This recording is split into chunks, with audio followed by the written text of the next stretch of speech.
a omaba nansen temu die yeti omasekora enyeje wonder shall never end. See then and ye abayu and age who share the age intervals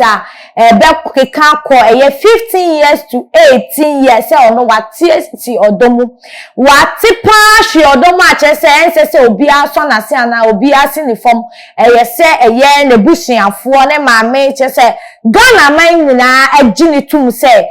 wodo baby na wahwe wate ahwe ye odomu na etiefo anything abayu and dindi abena ye kase yi wabomodi agani fie wa blekuma fie wono ne maame na ti wo adi ben mechi ababetna osu cemetery esanse wo susu se da bi wo hia ne odo kanchima papa bi pa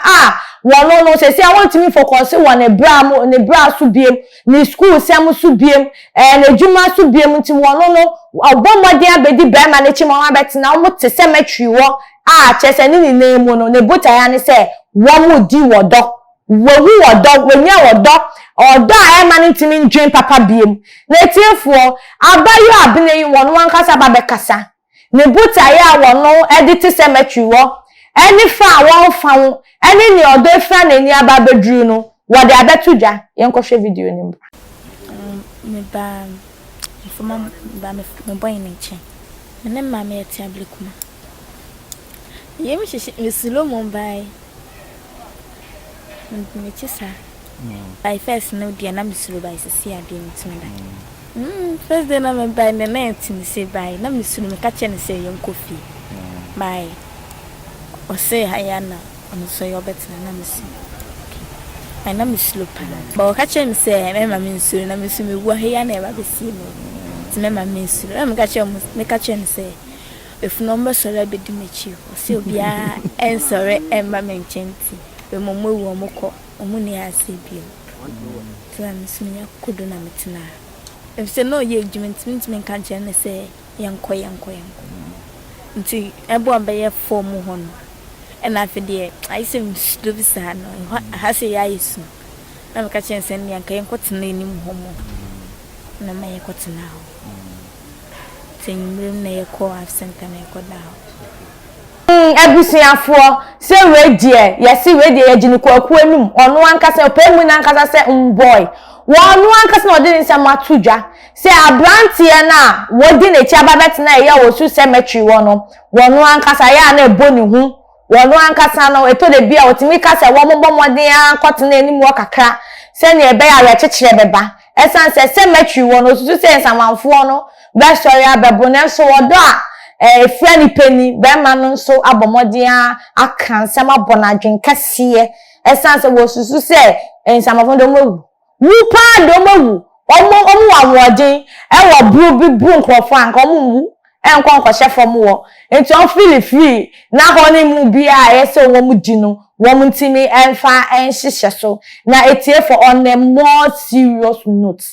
wo share abaye in question ye kan asem ya or teenager wo ye will be at this time no anka yese ne vision ne purpose in life ni na ni say wo building ne ho obefa ni si ni school a wo serious na mabom modin asuade se nsan adwuma bi mpo na wono anka yese wosua mmewe mu a na anka yese abaruwa weitumi efa ne nsan adwuma serious na be obenya profession na wanya be ma papa bi aso ne mu daache na so wo this age na wo hwe abaruwa we in question wa dignity ni obra wa start boya wo hwe wa daache na momoma yenka awufuo ni bi nso ya abahye proye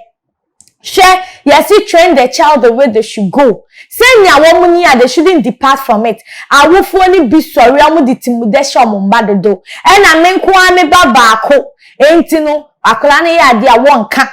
ade a akola na ya enya yese wodi ebufuo di ayemo hyehye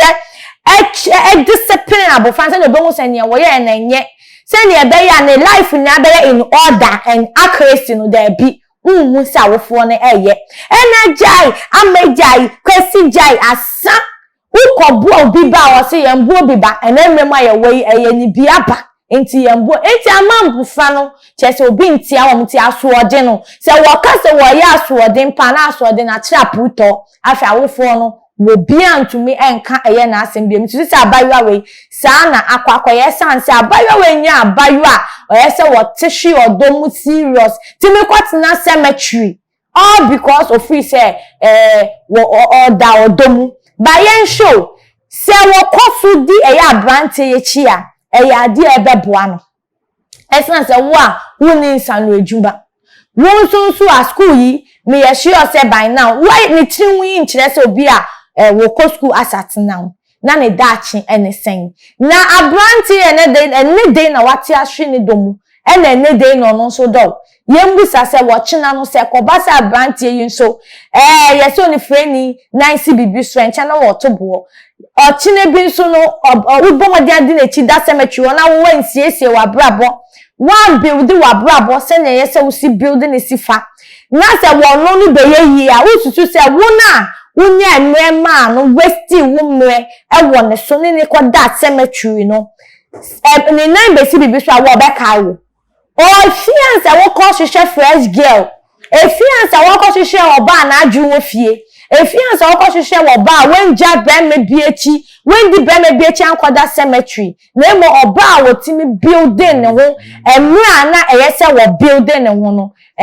sa wo ba no be kwa akohwe na chese wo mra wo spending ye ni na aye waste enti we de esuande wo mo ne se mbebru no da bi emra so se yes se ye waste your time emra so se yetumi ma ye ni da what se abowo na